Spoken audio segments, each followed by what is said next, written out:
Price discrimination. What is price discrimination on the part of the seller?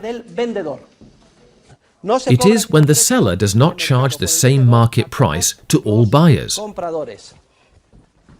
but discriminates between buyers. How?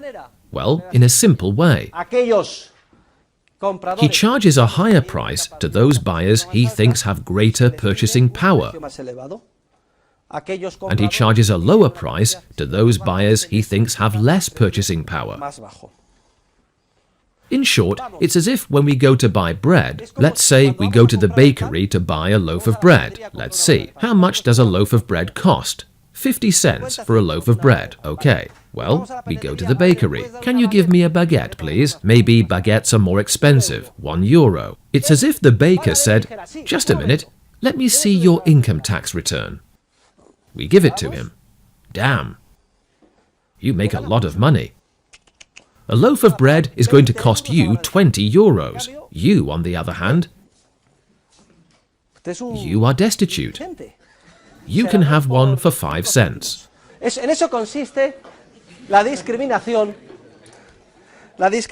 is price discrimination on the part of the seller.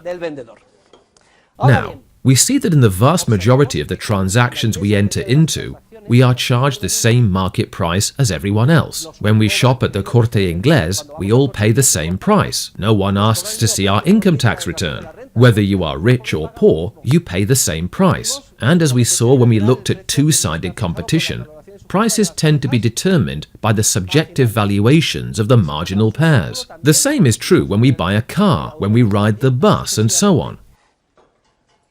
For a seller to be able to discriminate in price, two essential conditions must exist. The first condition, the seller must believe he or she benefits. And the second essential condition, resale must be impossible. Why can't the baker discriminate in price and sell a loaf of bread to this wealthy lady for €20 and to the destitute man for 5 cents? Well, because the man may be destitute, but there's no way he's an idiot. What would he immediately do? He would start buying loaves of bread at 5 cents a loaf, and right away he would resell them to her. Okay? As a result, the price would tend to fall. Therefore, whenever a product can potentially be resold, price discrimination on the part of the seller becomes impossible. In any case,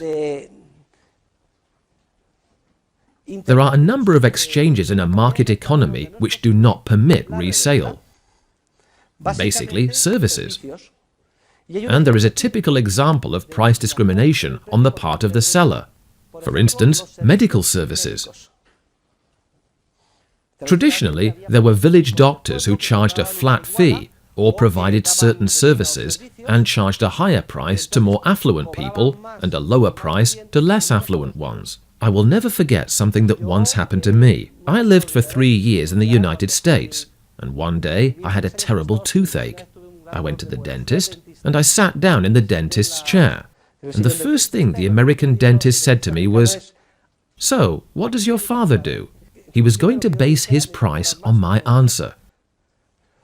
Clearly, if a dentist fills a tooth for me or does an implant in my mouth, I cannot resell that service to someone else.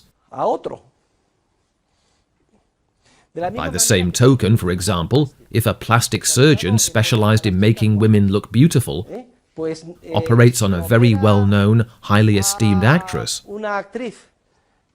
she is going to charge her far more than if she performs cosmetic surgery on someone of much more modest means.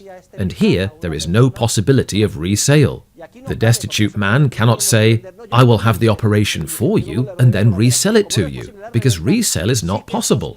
Price discrimination on the part of the seller is possible. Remember, the typical example is that of medical services and other types of services. And now, If we reflect on this a little and think carefully, we realize that actually, when resale is impossible, the situation approaches that of an isolated exchange. Do you remember the transaction between Julia Roberts and Richard Gere? Well, resale is impossible there too. In other words, the girl provides him with the service and he pays for it, but he cannot possibly resell it. So, in the end, price discrimination, due to the impossibility of resale, takes us back to the case of an isolated exchange, in which we saw that there are two very widely separated limits.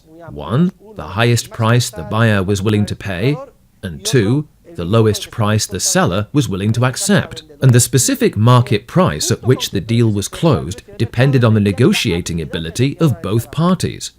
In addition, we played some games and did some role play, etc., to learn more about the process.